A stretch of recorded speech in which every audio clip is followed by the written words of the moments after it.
welcome to the Sipping Point. We have Rachel Martin from Oceano Wines, and I'm so excited to talk to you about lots of things, being a woman in the wine business, of course, but your amazing winery with regular wines, but also now your focus on zero alcohol or low alcohol wines. So welcome to the show. Thanks, Laurie. Thanks for having me. I'm so excited to be here and to talk about the exciting projects that we have going on. Awesome. So we connected a long while ago. I know you, as I mentioned in the intro, you started your winery in 2016, but you had some great experience in Virginia wine country at your family's Boxwood Estate winery. But now you're doing your own thing. I mean, how amazing was that to all come together with your fruit you have in San Luis Obispo? Was that just like your lifelong dream? I wouldn't say that necessarily, or that I have a dream, so to speak. It's more of a vision that I follow. I'd like to say somewhat involuntarily. Sometimes you just end up pointing yourself in a direction and you just go. But I started my life in wine thanks to my family having a winery and vineyard, which I ran for an extended period of time. And then I visited a vineyard in San Luis Obispo on the coast, right outside of Pismo Beach in California. That really spoke to me, and it changed the course of my life. The vineyard is called Spanish Springs, and that was the basis of the reason why I started Oceano Wines. Oceano having, meaning ocean in Spanish, and that proximity to the ocean. That's, the crux of what our wines are all about. Lovely. And it's that marine influence, I guess, that cool climate that makes it ripe, if to lack of a better word, for Pinot Noir and Chardonnay. Oh. Is that why it's I why it's so great for those two grapes, which are really the basis of all your wines? It was more the coastal influence. It's an ancient seabed, so you have marine shale, limestone, sandstone. Those cool nights and warm days, and all of the sea spray bound in the fog that sits on the vineyard. Those are the elements that drew me to the vineyard. There are 8 varieties that are grown there. I got most excited about Chardonnay and Pinot Noir when I started, and last year was our first year producing Syrah. Love that.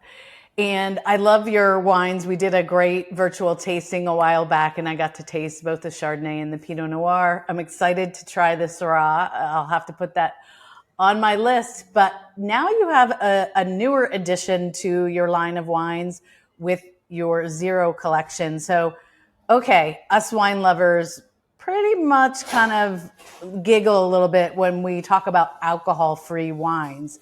But that's kind of changing. What drew you to add that to, your portfolio of wines? The reason why I got into non-alcoholic wines is because I noticed there wasn't any high quality being made or sold. And the reason why I figured was because they weren't using high quality grapes and weren't using their best parts of the vineyard or their best barrels to produce non-alcoholic wines. It's more of an afterthought. When I originally got interested, I, went shopping for non-alcoholic wine and couldn't find any of these vineyard characteristics or notes of terroir on the labels. It was kind of hard to find out where the grapes were sourced from and where the wines were made.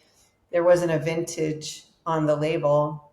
And so I thought, and I knew from doing interviews that people were really looking for non-alcoholic wines, but were dissatisfied with the quality and the flavors that they were finding what was available.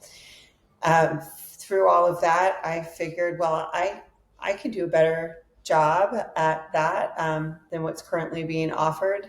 And they were tended to be very sweet as well. And there could be a whole host of reasons for that, whether it's stylistic decisions or quality concerns with the base wine, that once you remove the alcohol, you're, leaving the wine raw, or maybe you could even consider it naked, I like to say. And that really shows, you take the veil off, you take everything off, and what you have is a pure expression of the quality of the base wine. So sometimes wineries will add a lot of sugar to mask off flavors and to build Gotcha. body, but we could get into that. Well, I thought we'd start, and we both have your two zero wines. One's a Chardonnay, one's a Pinot Noir, as that's what you specialize in. Just showing everybody this amazing bottle. And so, once you learned the process of de-alcoholizing, and that, it sounds like what you're saying is it's sort of like people say to make great wine, you have to start with great grapes. And maybe people weren't doing that with alcohol-free wine. So you up the ante on the quality of the grapes, on the single vineyard, on the vintage, rather than just it being an afterthought. Correct. That was our approach to it. And we're barrel fermenting our Chardonnay, and that's unusual for a non-alcoholic wine. That's an investment. Yeah, this is a $45 bottle of non-alcoholic wine. We put a lot of investment into, first of all, the cultivation of the grapes, to the protocols of, fermenting in French oak. We're using French high quality oak, and then a lot of barrel stirring. And so we're, so what you have is a non-alcoholic Chardonnay that is varietally correct. Mm-hmm. So it has, those citrus notes and floral notes. Yeah, and that kind of creaminess too that a lot of people love in the nose for a Chardonnay. And that's coming from, we do malolactic fermentation on the Chardonnay, so that's where that's coming from. But we remove the alcohol by spinning cone column process. And, getting back to the value of a $45 bottle of non-alcoholic Chardonnay, you have, excellent fruit that we're sourcing, high quality barrels for our fermentation, malolactic fermentation, then aging for 8 months in French oak barrels with lots of lees stirring as well. So then we remove the alcohol by spinning cone column process. And basically you are, it's a method of vacuum distillation. So in a vacuum, heating, you don't need to heat to a regular boiling point. The boiling point is 80 degrees Celsius for a very short period of time. But when you remove the alcohol, you're removing some water as well. Eventually, it's a 25 to 30% loss in volume. So your costs go up. But I promise you that, and your viewers, that this wine is delicious. It's excellent. It has all of the hallmarks of fine wine, just minus the alcohol. Yeah, and it has a really nice crisp finish to it, and lively acidity, which is my preferred style. A lot of times I would say, unoaked Chardonnay. This does have the oak, but still has that crisp acidity and that citrus feel on the palate. And so it's really refreshing. And I guess there's a number of reasons why people might search out non-alcoholic wine. Obviously, maybe they're doing sober September or sober Tober, or You maybe it's a know, health reason, or just to kind of lighten up during the week and maybe save their alcohol wines for the weekends. What do you find is the big for motivator for well, people? I'm also a consumer of non-alcoholic wine, so I can speak directly to it. Yeah. It's not just about sobriety. It's more about your own health, whether it's mental or physical health, or how you're going to feel the next day, or clarity that's needed for the following day. Or say you're at a networking event and you want to have a glass of wine, but don't want to be affected by intoxication, and you want to remember everything and all that. Right. It could be medications, it could be diet reasons. There are a whole host of reasons that are completely separate to, um, you know, full sobriety. Love that. Well, one of the things that we talked about when we met a few weeks ago here in Maryland was the fact that I had tried a few sparkling and white non-alcoholic wines that I said, okay, I could drink those. Not nearly as good as your Chardonnay, of course, but the reds were where it's seeming like it stopped for me. I was like, I don't think so.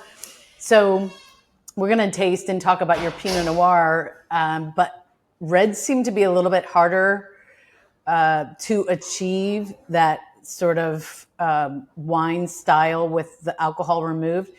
Is there anything special you're doing? Because I find your Pinot Noir, very enjoyable. That makes yours sort of a step above, obviously, the grape quality. Well, I think, right, it's the grape quality.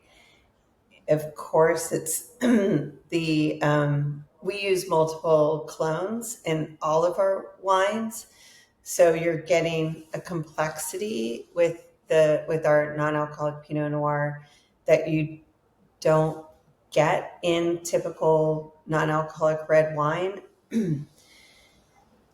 Um, it's the gentle handling. I mean, I honestly think, Laurie, it comes down to high quality grapes and Mm-hmm. the desire to create a balanced wine that is dry, is not sweet. We're, very cautious with our winemaking style. Again, it's uh, very high quality barrels that we're using for aging.